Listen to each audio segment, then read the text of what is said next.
अस्सलाम वालेकुम एवरीवन। आज जो है हमने कार्ल मार्क्स को स्टडी करना है और आई एम सुंदर शहजाद। तो ये हमारा तीसरा डेमोन्स्ट्रेशन लेक्चर है और आज आखिरी डेमोन्स्ट्रेशन लेक्चर है हमारा पॉलिटिकल साइंस का। इसके बाद हमारा सेशन स्टार्ट होगा। तो आई होप कि आफ्टर दिस सेशन आप डिसाइड कर लेंगे कि आपने पॉलिटिकल साइंस रखनी है या नहीं CSSPMS के लिए। अगर आपका इस डिसीजन के हवाले से कोई भी क्वेश्चन है, आप मेरे से पूछना चाहते हो IR बेहतर है या पॉलिटिकल साइंस बेहतर है, तो आप पूछ सकते हैं मेरे से। ठीक है। अच्छा, इसमें हमने आज कार्ल मार्क्स को पढ़ना है। कार्ल मार्क्स की जो थ्योरी है ना, इसने दुनिया में एक तरह से तबाही मचा दी और बहुत सारे मुल्क इस आइडियोलॉजी पे उभरे और फिर जंगें हुई। तो ये एक बहुत बड़ा फिलोसफर है ऑफ सेंचुरी, या मतलब समझते दुनिया की हिस्ट्री का सबसे बड़ा फिलोसफर कार्ल मार्क्स है।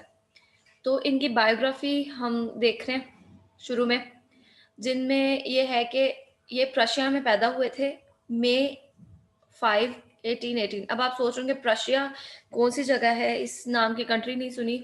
तो एक टाइम में ना जर्मनी दो हिस्सों में बटा हुआ था, ठीक है, जिनमें एक हिस्सा प्रशिया था। तो आप ये समझ लें कि जर्मनी से बिलोंग करते थे ये। इनके फादर जो है वो एक लॉयर थे, ये एक जूइश फैमिली से बिलोंग करते थे और ये एक बहुत अमीर घराने में पैदा हुए थे, बहुत अमीर घराने से बिलोंग करते थे। और 1835 में 17 साल की जब उम्र थी इनकी, तो इन्होंने ट्रैवल किया बॉन। जर्मनी का एक इलाका है, समझ लें कि सिटी है बॉन। वहाँ गए पढ़ने के लिए और यूनिवर्सिटी ऑफ बॉन में इन्होंने पढ़ा। ठीक है। इसके बाद यूनिवर्सिटी ऑफ बॉन से पढ़ने के बाद ये लॉयर बन गए, क्योंकि इनके फादर चाहते थे कि ये लॉयर बन जाए। Yes Fatima, you can say state of Germany, या जर्मनी ही कह दें, जर्मन थे ये वैसे। तो इनके फादर चाहते थे कि ये लॉयर बने, तो ये एक अच्छे बेटे की तरह लॉयर बन गए। उसके बाद इनका इंटरेस्ट फिलॉसफी की तरफ था, तो ये फिलॉसफी वाली साइड पे आ गए और उसको पढ़ना शुरू किया। फिर फिलॉसफी में इन्होंने PhD कर दिया। हेगल एक पॉलिटिकल फिलोसफर हैं, उनसे बहुत ज़्यादा इंस्पायर्ड थे, उनको बहुत ज़्यादा पढ़ते थे। ठीक है। तो उनको मतलब उस टाइम पे हेगल का बहुत ज़्यादा इन्फ्लुएंस था भी जर्मनी में। तो हेगल को इन्होंने पढ़ना शुरू किया और हेगल ने भी यूनिवर्सिटी ऑफ बॉन में और यूनिवर्सिटी ऑफ जेना में पढ़ाया था। तो वहाँ हेगल को डिस्कस किया जाता था, तो इनकी इंक्लिनेशन हेगल की फिलॉसफी की तरफ हो गई। हेगल ने एक कंसेप्ट दिया था डायलेक्ट, ठीक है, डायलेक्ट का कंसेप्ट दिया था। तो उन्होंने उसको पढ़ना शुरू किया और अपना एक कंसेप्ट दिया जिसका नाम था डायलेक्टिकल मटेरियलिज्म। ठीक है। तो उसके बाद क्या था कि डायलेक्टिकल मटेरियलिज्म का इन्होंने एक कंसेप्ट दिया। फिर 1841 में इन्होंने अपनी PhD कंप्लीट की जैना यूनिवर्सिटी से। जैना यूनिवर्सिटी मैंने बताया हेगल ने वहीं पढ़ाया था, फिलॉसफी के प्रोफेसर थे हेगल। ठीक है। तो इन्होंने भी उसी यूनिवर्सिटी से PhD कंप्लीट की और अपनी जो PhD की बुक थी वो लिखी।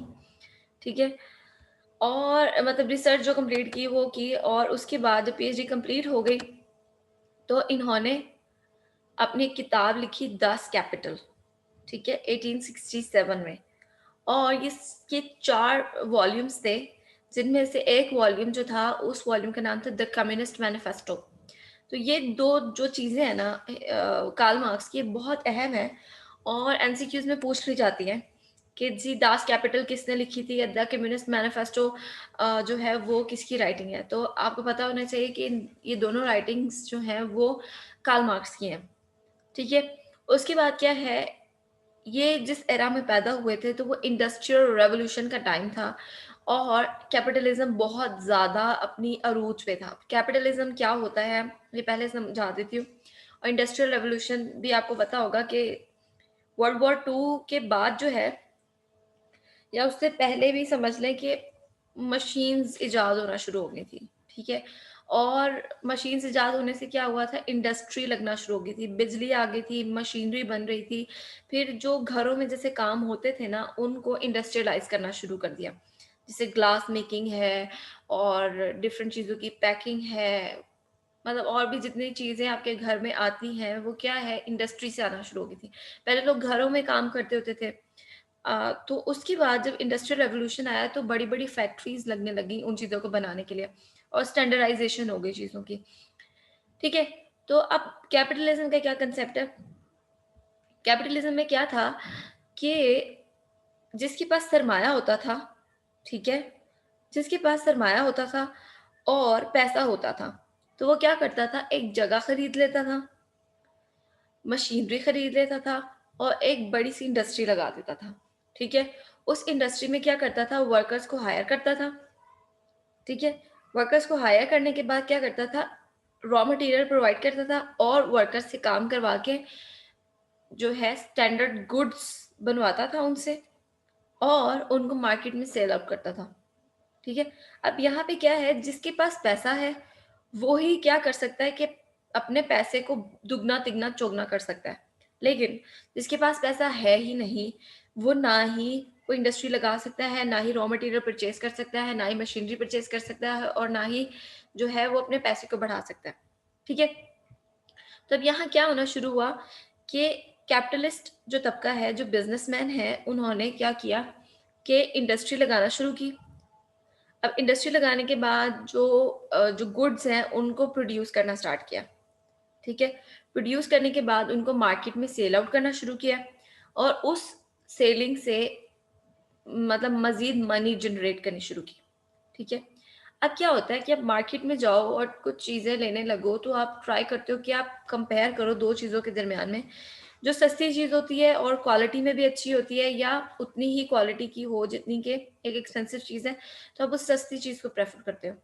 तो कैपिटलिज़्म में क्या होता था कि कॉम्पिटिशन बनना शुरू हो गया। अब जो 2 बिज़नेसमैन हैं, दोनों एक ही चीज़ प्रोड्यूस कर रहे हैं और एक बिज़नेसमैन महँगी चीज़ प्रोड्यूस कर रहा है, एक सस्ती, तो क्या होगा, जो सस्ती चीज़ प्रोड्यूस कर रहा है, उसकी चीज़ ज़्यादा बिकेगी, ठीक है? तो इससे क्या हुआ कि ना अ, कॉम्पिटिशन बढ़ना शुरू हो गया मार्केट में।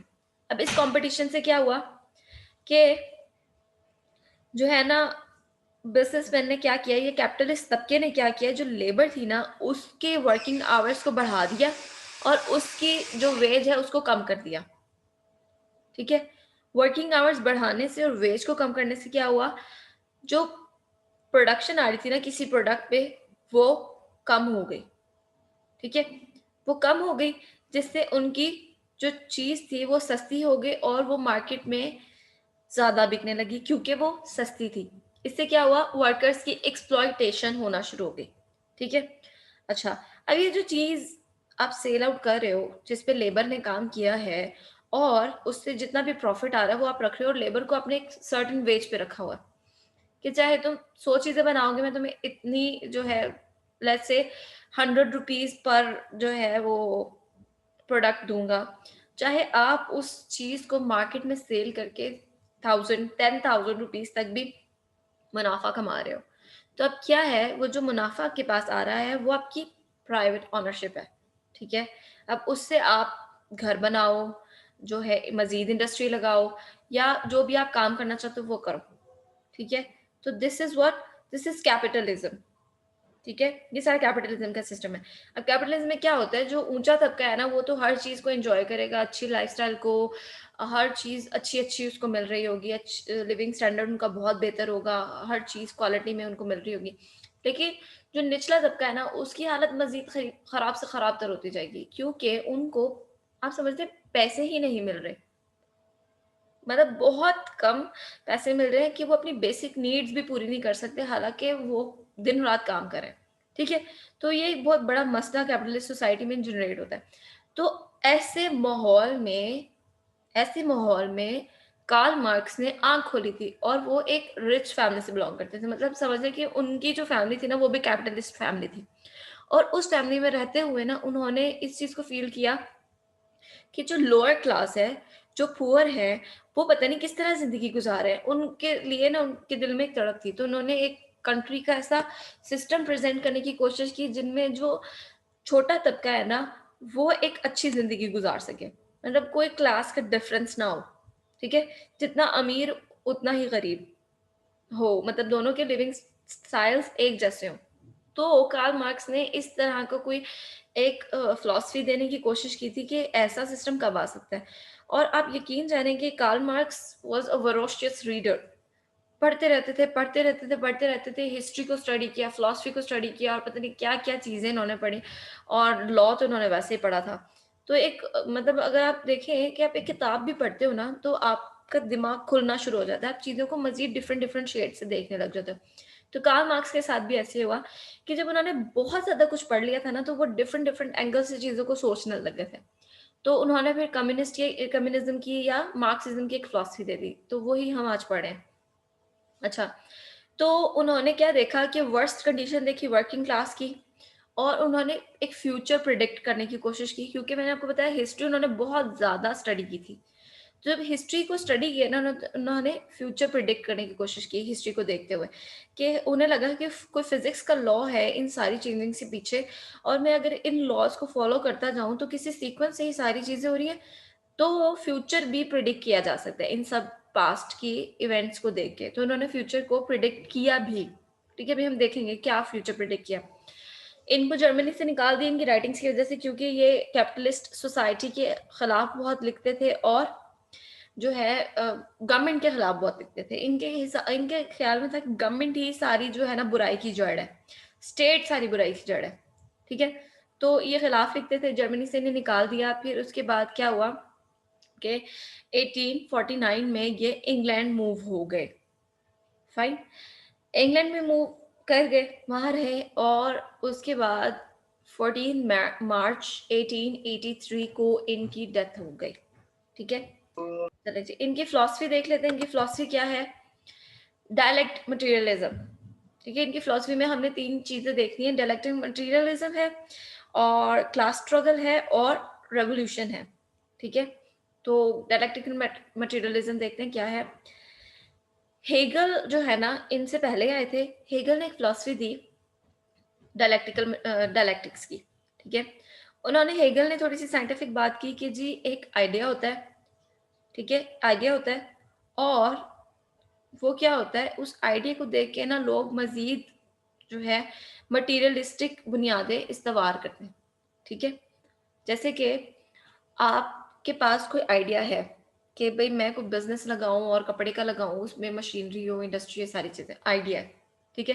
पहले आइडिया आया, उसके बाद आप क्या करोगे कि पैसे जोड़ना शुरू करोगे, पैसे जमा करना शुरू कर दोगे। जब आपके पास पैसे आ जाएँगे, तो आप क्या करोगे कि वो इंडस्ट्री लगाओगे, जिसका आपने सोचा था, जिसका आपको आइडिया आया था, ठीक है? तो हेगल क्या कहते थे? वो कहते थे कि first there is an idea then materials जो हैं वो बाद में आते हैं और उस आइडिया पे हमारी पूरी दुनिया की बुनियादें इस्तवार हैं। ठीक है? हेगल की हम फिलॉसफी को मज़ीद डिटेल में डिस्कस करेंगे जब हम कोर्स को पढ़ेंगे। अभी मैं आपको मार्क्स समझा रही हूँ। तो हेगल ने कहा कि सबसे पहले आइडिया आता है, उसके बाद जो मटेरियल थिंग्स आती हैं और मटेरियल थिंग्स जो है ना वो आइडिया की बुनियाद पर खड़ी हुई हैं। मतलब एक समझ लें एक बिल्डिंग है, वो बिल्डिंग की बुनियादों में क्या है? आइडिया है। ठीक है? और जितनी मटेरियल चीज़ें वो उस आइडिया के ऊपर लगी हुई हैं। तो मार्क्स कहते थे कि ऐसा नहीं है। He is wrong, Hegel is wrong. Hegel के मुताबिक आइडिया पहले आता है, मार्क्स कहते हैं नहीं। आइडिया जो है वो बाद की चीज़ है, पहले आपके पास मटेरियल थिंग्स होती हैं। आपके पास रॉ मटेरियल होगा, आपके पास पैसा होगा, आपके पास मशीनरी होगी, फिर आप सोचोगे कि इसका करना क्या है। ठीक है? बहुत आसान अल्फाज में समझाने की कोशिश कर रही हूँ कार्ल मार्क्स को कि वो कहते हैं कि आपके पास जब हाथ में दौलत होती है ना, पैसा होता है, तो फिर आप सोच लेते हो कि अब आपने इसके पैसे के साथ क्या करना है। ठीक है? तो आइडियाज़ बाद में आते हैं। तो उनका कांसेप्ट जो था ना हेगल के कांसेप्ट के बिल्कुल उलट था। ठीक है? मार्क्स खुद भी कहते हैं कि हेगल का जो था ना आइडिया उल्टा था, मैंने उसको सीधा कर दिया। मार्क्स खुद कहते हैं। तो वो कहते हैं कि मटीरियल ड्राइविंग फोर्स है आइडियाज़ की। आइडियाज़ मटीरियल फोर्स नहीं वो सॉरी ड्राइविंग फोर्स नहीं है मटीरियल के लिए। तो इसी सारी चीज़ को देखते हुए ना इन्होंने फ्यूचर को प्रिडिक्ट किया। इन्होंने कहा कि जी हमेशा से ना हेगल के मुताबिक हमेशा से सोसाइटी में हमारे पास 2 तबके रहे हैं। हमेशा से 2 तबके रहे हैं और वो तबके जो वजूद में आए ना वो हमेशा किस वज़ह से वजूद में आए कि वो मैटर के साथ किस तरह इंटरैक्ट कर रहे हैं। ठीक है? अब मैटर के साथ किस तरह इंटरैक्ट कर रहे हैं, 2 तबके। एक तबका है, ठीक है, कैपिटलिस्ट सोसाइटी में एक तबका है, क्या है, वर्किंग क्लास, वर्किंग क्लास का। उसको कौन एक्सप्लॉइट कर रहा है, अपर क्लास, ठीक है। दो तबके बता दिए, एक वर्किंग क्लास है और एक अपर क्लास है जिसे हम कैपिटलिस्ट क्लास भी कह रहे हैं। उन्होंने ना देखा कि दो तबके, एक अपर क्लास है जिसके पास बहुत पैसा, बहुत रिच है, बहुत अमीर है, हर तरह की लग्जरी को एंजॉय कर रहा है, और एक लोअर क्लास है जो कि बहुत गरीब है, जिसकी बेसिक नीड्स भी पूरी नहीं हो रही, बहुत मुश्किल से पूरी हो रही है, मतलब वो दिन के 2 टाइम खाना भी नहीं खा सकते, वो वर्किंग क्लास है, ठीक है। अब इन्होंने ना जब अपने टाइम में ये 2 क्लासेस देखी, इन्होंने हिस्ट्री को पढ़ा। इन्होंने कहा कि भई हिस्ट्री में क्या था कि हमेशा से 2 क्लासेस रही हैं, ठीक है। सबसे पहले पास्ट में क्या था, स्लेव सोसाइटीज़ थी। अब स्लेव सोसाइटीज़ में क्या था, एक बंदा स्लेव होता था और दूसरा उसका मास्टर या लॉर्ड होता था। स्लेव समझ लें आप, आपकी वर्किंग क्लास, और मास्टर या लॉर्ड आपकी कैपिटलिस्ट क्लास, ठीक है, ये थी। फिर जब थोड़ा-सा टाइम चेंज हुआ तो फ्यूडल सोसाइटीज़ आएगी आ गईं जिनके अंदर सर्फ्स थे और फ्यूड्स थे। सर्फ काम करते थे फ्यूडल लॉर्ड्स की लैंड्स पे, ठीक है, वो भी एक तरह से उनके गुलाम ही होते थे। तो सर्फ्स बहुत गरीब थे और फ्यूडल लॉर्ड्स बहुत अमीर थे, ठीक है। तो हिस्ट्री ने स्लेव सोसाइटी से तरक्की करके फ्यूडल सोसाइटीज़ में तो आ गई, लेकिन वो जो 2 क्लासेस थी वो अभी भी मौजूद हैं, ठीक है। According to marks feudal societies में भी फ्यूडल लॉर्ड्स थे और सर्स थे। सर्स बहुत ज़्यादा गरीब थे, वो फ्यूडल लॉर्ड्स के लिए काम करते थे। फ्यूडल लॉर्ड्स बहुत ज़्यादा अमीर थे और वो कोई काम नहीं करते थे, ठीक है, कोई काम नहीं करते थे, अपने सारे काम सर्स से करवाते थे, ठीक है। फिर क्या हुआ, फिर इंडस्ट्रियल रेवोल्यूशन आया और कैपिटलिज्म आ गया। अब कैपिटलिज्म में भी वही लॉ फॉलो हो रहा है फिजिक्स का, ठीक है, कि 2 सोसाइटीज हैं, सॉरी 2 जो है क्लासेस हैं, और वो दोनों क्लासेस एक दूसरे के बिल्कुल उलट है। अब मार्क्स ने सोचना शुरू किया कि स्लेव सोसाइटीज आई, फिर फ्यूडल सोसाइटी आई, फिर कैपिटलिज्म आ गया, अब क्या आएगा, इसके बाद क्या आएगा, अब क्या तब्दीली आएगी, अब कौन सा जो है ना रिजीम चलेगा। तो उन्होंने अपनी थ्योरी के थ्रू इस चीज को आंसर करने की कोशिश की है। According to Marx after capitalism there will be a communism, ठीक है, एक कम्युनिस्ट सोसाइटी जन्म लेगी। तो अब देखते हैं, हमने इन्होंने एक पूरी फिलॉसफी अपनी बताई है कम्युनिज्म तक जाने के लिए कि क्या क्या होगा, तो हम उसको डिटेल में देखते हैं। अच्छा, मार्क्स के हिसाब से क्या था कि इकोनॉमिक्स जो है ना वो सोर्स ऑफ स्ट्रगल है बिटवीन दीज 2 क्लासेस। अब ये दोनों क्लासेस जो है ना, क्या कर रही है, कैपिटलिस्ट क्लास अपनी जो पोजीशन है उसको मेंटेन रखने की कोशिश कर रही है, और जो लोअर क्लास है ना वो क्या कर रही है, वो ऊपर आने की कोशिश कर रही है, ठीक है, वो ऊपर आने की कोशिश कर रही है। जो कैपिटलिस्ट क्लास है ना वो बनने की कोशिश कर रही है। तो ये दोनों एक दूसरे से स्ट्रगल में है, वो उसको रिप्रेस करना चाह रही है और वो उठना चाह रही है, ठीक है ना। तो अ, ये फिलॉसफी थी जिसे हम हिस्टोरिकल मटेरियलिज्म या मटेरियल कंसेप्शन ऑफ हिस्ट्री भी कहते हैं। तो अगर आपको एमसीक्यूज में ये बात आ जाए कि हिस्टोरिकल मटेरियलिज्म या materialistic conception of the history क्या है, तो यू शुड नो कि डायरेक्टिकल मटेरियलिज्म ही हिस्टोरिकल मटेरियलिज्म है, मटेरियलिस्टिक कंसेप्शन ऑफ हिस्ट्री है, क्योंकि यहाँ मटेरियल की बात है ना, मटेरियल की वजह से ही 2 क्लासेस बनी हुई है, ठीक है, एक जिसके पास मटेरियल है, दूसरा जिसके पास मटेरियल नहीं है, फाइन।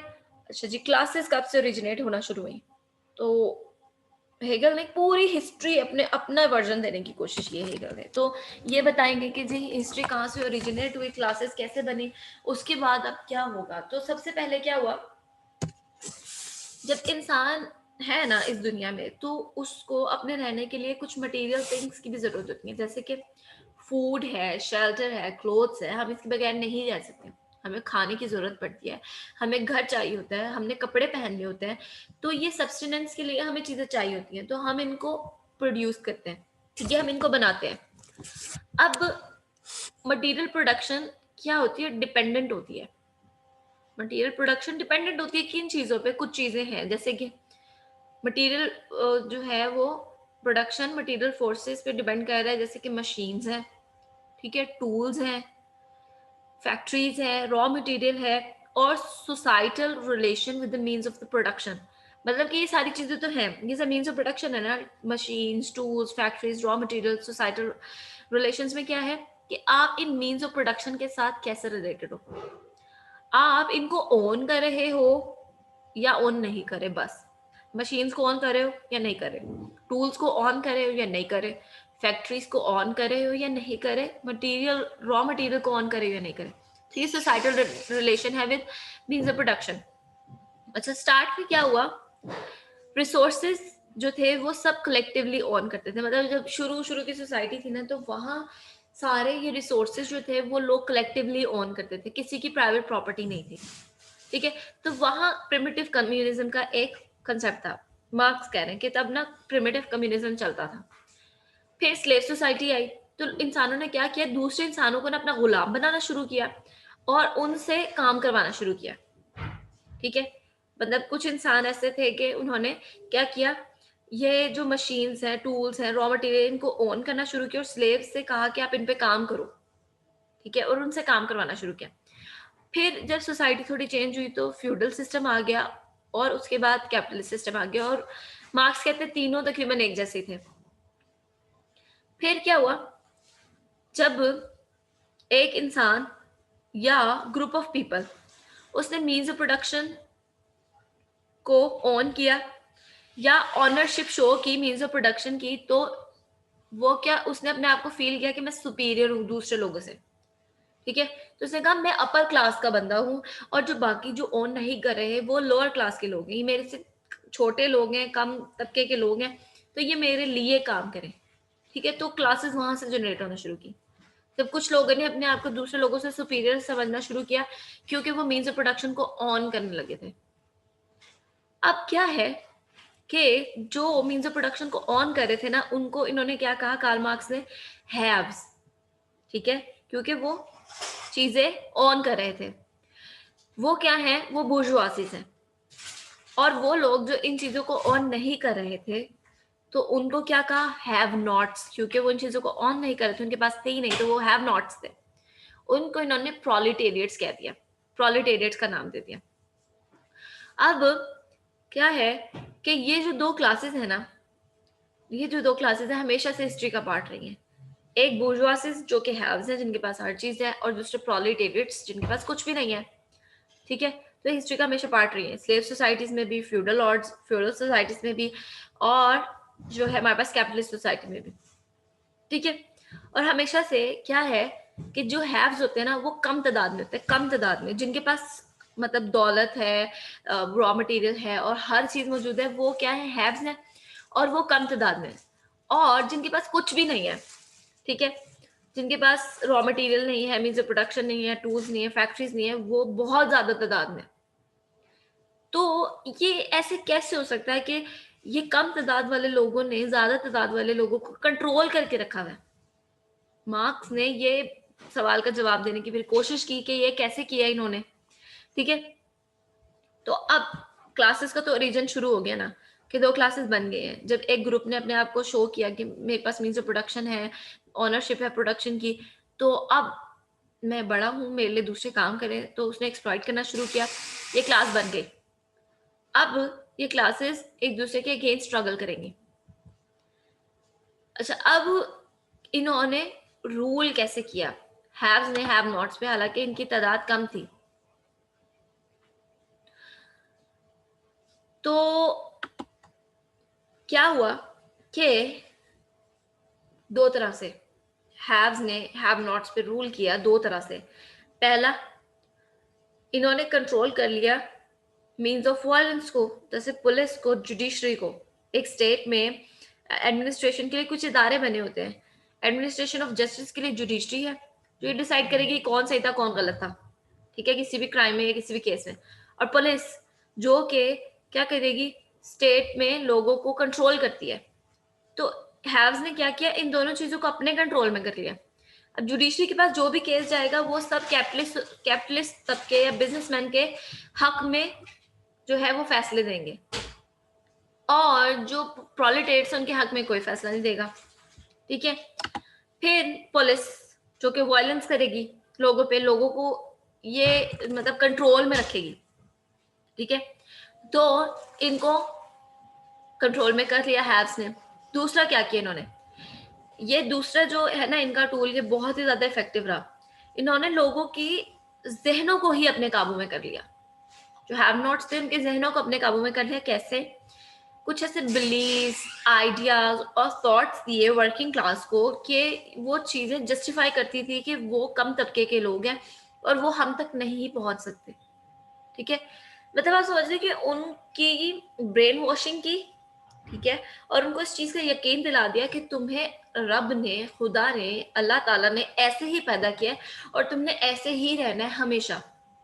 ठीक है, बोर्जुआसीज ने इस तरह के बिलीव्स, आइडियाज और थॉट्स इनकलकेट कर दिए वर्किंग क्लास में, और अपने क्लास में इस तरह के आइडियाज और बिलीव्स इनकलकेट किए जो कि उनकी पावर को जस्टिफाई कर रहे थे।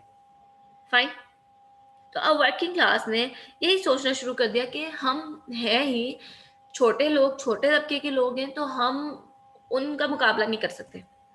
ठीक है, तो उन्होंने जो है वो एक तरह से डोरमेंसी में चले गए, उन्होंने सोचना ही छोड़ दिया, उन्होंने मुकाबले में आने के बारे में सोचना ही छोड़ दिया कि हम इनके मुकाबले में आ ही नहीं सकते, हम इनसे अच्छे इंसान हैं ही नहीं, सिर्फ शायद यही इंसान है और जो अपर क्लास है। ठीक है, और हम इनके लिए काम करने के लिए बनाए गए। उन्होंने ये सोचना शुरू कर दिया क्योंकि ये आइडियाज, थॉट्स और बिलीव्स इनकलकेट किए गए थे इनमें। फिर क्या है, जो हैव्स थे उन्होंने क्या किया, they built an ideological structure which helps them to keep the haves not suppressed. ठीक है, जिनके पास कुछ भी नहीं था, जो प्रोलिटेटेड थे, वो सप्रेस्ड रहेंगे, ऐसा आइडियोलॉजिकल स्ट्रक्चर उन्होंने बना दिया। रिलीजन की जो है वो सहारा लिया, और कस्टम्स का सहारा लिया, लैंग्वेज का सहारा लिया, कल्चरल मोरालिटी का सहारा लिया। ठीक है, तो उससे हैव्स ने क्या किया, आइडियोलॉजिकल स्ट्रक्चर बनाया, बुर्जुआसीज ने आइडियोलॉजिकल स्ट्रक्चर बनाया प्रोलिटेरियट्स के लिए। ठीक है, ताकि वो अपनी पावर को मेंटेन कर सके और अपनी जो सुप्रीमेसी है उसको जस्टिफाई कर सके बुर्जुआसीज। और प्रोलिटेरियट्स समझे कि हाँ जी ये बिल्कुल सही कर रहे हैं, ये बिल्कुल ठीक कर रहे हैं, ये हमें अगर जो है वो कीड़े मकोड़ों की तरह ट्रीट भी करें तो ये बिल्कुल ठीक करें। ठीक है, क्योंकि उनकी एजुकेशन कौन दे रहा था, बुर्जुआसीज दे रहे थे उनको ये एजुकेशन। अच्छा, अब ये जो स्ट्रक्चर्स बनाए थे ना प्रोलेटेरियट्स के लिए, उन्हें पता ही नहीं चला इस इन चीज़ों में रहते हुए, रिलीजियन, कस्टम्स, लॉज, आइडियाज में रहते हुए कि हम एक्सप्लॉइट हो रहे हैं। उन्हें लगा कि हाँ इट्स फाइन कि हमें अगर पूरे दिन रात की मेहनत करके 100 रुपया हफ्ता मिल रहा है, जिसमें हमारे बच्चों की दवा दारू का भी खर्चा नहीं होता और हमारा घर के चूल्हे भी नहीं जलते, तो भी ठीक है, फाइन, इट्स फाइन। क्योंकि उनके दिमाग में बात बिठा दी गई थी कि ये ऐसे ही होना है, ये ठीक है, ऐसे ही होता है। ठीक है, तो वो एक फॉल्स कॉन्शियसनेस की स्टेट में थे अकॉर्डिंग टू कार्ल मार्क्स। तो वो रिवोल्ट नहीं करे, वो अपना हक नहीं मांग रहे बुर्जुआसी से। वो ये नहीं कह रहे कि भाई मेरी मेहनत बहुत ज्यादा है तो मुझे इतने पैसे जो है वो नहीं पूरे पड़ते, मुझे ज्यादा दें। ठीक है, या मेरे भी बच्चे हैं, उनकी भी कुछ जरूरियात हैं, तो आप मुझे ज्यादा दें। वो अपने राइट्स ही नहीं डिमांड करे, वो रिवोल्ट ही नहीं करे, और वो बुर्जुआसी के जितने भी इशारे हैं उन पे नाच रहे हैं। तो वो फॉल्स कॉन्शियसनेस में है। जो उनको बुर्जुआसी ने सिखा दिया वो उसको सीख के बहुत खुश हैं, उसमें रह के बहुत खुश हैं। ठीक है, तो ये इस तरह इन्होंने हैव्स ने हैव्स नॉट को कंट्रोल किया हुआ है। अच्छा जी, फिर क्लास स्ट्रगल की दूसरी थ्योरी है हमारे पास। इसमें क्या कह रहे हैं कि दो क्लासेस हैं, दोनों एक दूसरे के अगेंस्ट स्ट्रगल करेंगी। ठीक है, अब स्ट्रगल कैसे करेंगी? अब ये जो है ना क्लासेस, ये एक क्लास चाहती है कि मैं दूसरी क्लास के ऊपर ओवरकम करके अपने जो है अपने पास पावर हाथ में ले लूं और अपने हिसाब से सोसाइटी को चलाऊं। तो सिंस इंसेप्शन इंसान के अंदर ये सोच थी कि पावर मेरे हाथ में, पावर मेरे हाथ में हो, और हिस्ट्री में एविडेंट है, जैसे हमने स्लेव सोसाइटी में, फ्यूडल लॉर्ड्स में, कैपिटलिज्म में देखा। ठीक है, फिर क्या हुआ, कैपिटलिज्म में आके बुर्जुआसीज ने प्रोलेटेरिएट्स को एक्सप्लॉइट किया और उनके लिए एक आइडियोलॉजिकल स्ट्रक्चर बना दिया जिससे उन्हें लगता है कि इट्स ओके, हम जिस तरह की भी कंडीशन में रह रहे हैं इट्स फाइन। अब कार्ल मार्क्स कहते हैं कि बहुत जल्द ऐसा वक्त आएगा कि कम्युनिज्म कैपिटलिज्म की जगह ले लेगा। और वो कैसे आएगा? अब ये हिस्ट्री को देखते हुए इन्होंने फ्यूचर को प्रिडिक्ट कर दिया कि कम्युनिज्म आएगा, क्लास स्ट्रगल होगी, एक क्लास दूसरी क्लास से लड़ेगी, ये दोनों भिड़ जाएंगी और उसके बाद क्या होगा, कैपिटलिस्ट सोसाइटी या कैपिटलिस्ट सारा जो स्ट्रक्चर है वो डिमोलिश हो जाएगा, उसकी जगह उसके एशेस में से क्या निकलेगा, कम्युनिज्म। नई चीज क्या होगी, हिस्ट्री का अगला स्टेप कम्युनिज्म की तरफ होगा। ठीक है, तो कम्युनिज्म जो है वो हमने देखा कि इन्होंने एक कम्युनिज्म प्रिमिटिव भी बताया। स्लेव सोसाइटी से पहले प्रिमिटिव कम्युनिज्म था, क्लासेस बनने से पहले प्रिमिटिव कम्युनिज्म था। अब कहते हैं ना प्रिमिटिव कम्युनिज्म में ना इंसान की डिपेंडेंसी थी नेचर के ऊपर। ठीक है, अब जो नया कम्युनिज्म आएगा ना उसमें इंसान की कोई डिपेंडेंसी नहीं होगी नेचर के ऊपर और इंसान मोर फ्री होगा प्रिमिटिव कम्युनिज्म वाले एरा से। ठीक है, तो ये ज्यादा अच्छा और डिफरेंट कम्युनिज्म होगा, ज्यादा बेस्ट होगा इंसान के लिए और ये फोर्थ स्टेज ऑफ हिस्ट्री होगी। ठीक है, या इसके लिए हम एक वर्ड यूज करते हैं, कार्ल मार्क्स ने यूज किया था, एंड ऑफ द हिस्ट्री होगा। एंड ऑफ द हिस्ट्री होगा, जब ये कम्युनिज्म आ जाएगा ना तो एंड ऑफ द हिस्ट्री होगा। अब वो एंड ऑफ द हिस्ट्री क्या है कि जी इसके बाद, इस कम्युनिज्म के आने के बाद ना हिस्ट्री में कोई इतना बड़ा इवेंट होगा ही नहीं जो कि बहुत ज्यादा समझ लें कि बहुत बड़ी कोई तब्दीली लाने वाला होगा। ठीक है, कम्युनिज्म के बाद फिर ना स्ट्रेट फॉरवर्ड हर चीज चलेगी और कोई बहुत बड़ा रेवोल्यूशन और कोई बहुत बड़ी चेंज नहीं आएगी इस दुनिया में, तो वो एंड ऑफ द हिस्ट्री होगा। फाइन, तो ये कार्ल मार्क्स की थ्योरी थी। अब सरप्लस वैल्यू का क्या कंसेप्ट है?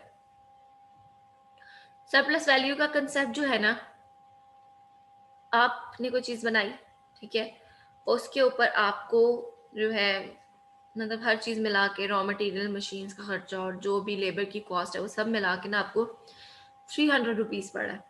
ठीक है, और आप मार्केट में जाके उसको 1000 रुपीज में बेच देते हो, तो आपको कितना प्रॉफिट हुआ? तकरीबन 700 का प्रॉफिट हुआ। वो प्रॉफिट क्या है? वो सरप्लस वैल्यू है। आसान अल्फाज में बता रही हूँ, वो प्रॉफिट क्या है? सरप्लस वैल्यू है। अब जो है ना, कार्ल मार्क्स कहते हैं कि लेबर जो है ना ये हार्ड वर्क करती है, ये मेहनत करती है। कैपिटलिस्ट तबका जो है वो क्या करता है? रॉ मटेरियल प्रोवाइड कर देता है इनको, जस्ट लाइक लेदर दे दिया, धागा दे दिया, सुई दे दी, और जो भी अहम चीजें हैं जिस फर्स्ट से के बैग बनाना है, तो वो सारी चीजें प्रोवाइड कर दी। अब मेहनत कौन कर रहा है? लेबर क्लास कर रही है। लेबर उस पूरे रॉ मटेरियल को एक बैग में चेंज करेगी अपनी मेहनत से, अपने हार्ड वर्क से। अब वो बैग जो है वो किसने बनाया? लेबर ने बनाया। लेबर की मेहनत ने उसमें वैल्यूबिलिटी ऐड की है, जिसे आप सेल करके प्रॉफिट कमाओगे। ठीक है, तो वो कहते हैं, कार्ल मार्क्स कहते हैं सरप्लस वैल्यू जो है ना ये एक्चुअली में लेबर का हक है, लेबर का राइट है। और जो बूर्जवासीज है ना क्या करते हैं, उस लेबर का जो राइट है ना वो उससे छीन लेते हैं, वो उससे लूट लेते हैं और वो अपनी जेब में डाल लेते हैं और लेबर को बस एक लिमिटेड अमाउंट पे करते हैं। और समटाइम्स वो उस लिमिटेड अमाउंट में भी कटौती कर देते हैं किसी ना किसी वजह से। वर्किंग आवर्स बढ़ा देंगे, प्राइस मतलब उनकी लेबर की कॉस्ट कम कर देंगे किसी भी तरह, और इस तरह की चीजें करके ना तो क्या करते हैं कि बूर्जवासीज जो है अपनी तिजोरियां भरते हैं और वर्कर क्लास को कुछ प्रोवाइड ही नहीं करते, जिससे उनकी हालत बहुत ज्यादा खराब हो रही है। ठीक है, और सरप्लस वैल्यू किसका हक है? ये लेबर का हक है, जो उसको मिल ही नहीं रहा। ये स्टील कर रहे हैं, मतलब कार्ल मार्क्स ने स्टीलिंग का वर्ड यूज किया कि चुरा रहे हैं उनसे उनकी ना सरप्लस वैल्यू। ठीक है, और इससे, इस सरप्लस वैल्यू से इनका स्टैंडर्ड ऑफ लिविंग बहुत बेहतर हो रहा है। मतलब आप समझ लें कि प्रोलिटेरिएट की मेहनत से बुर्जुआसीज जो है वो अच्छी जिंदगी गुजारें। तो सरप्लस वैल्यू को किस तरह बढ़ाया जा सकता है? वर्किंग आवर्स को बढ़ा दें और वेजेस को कम कर दें। वर्किंग आवर्स को बढ़ा देंगे तो एक प्रोडक्ट जो है वो सपोज मतलब एक इंसान जो एक प्रोडक्ट 6 आवर्स में बना रहा था, वो अब 6 आवर्स से 12 आवर्स तक काम करेगा और 2 प्रोडक्ट्स बना के देगा, लेकिन उसको पैसे कुछ नहीं मिल रहे। या फिर आप वर्किंग आवर्स ना बढ़ाओ, आप वेजेस कम कर दो, पैसे कम कर दो, कि पहले इस एक प्रोडक्ट पे 50 रुपीज मिल रहे थे, अब 25 रुपीज मिलेंगे। तो इससे क्या होता है? वर्कर्स एक्सप्लॉइट होते हैं।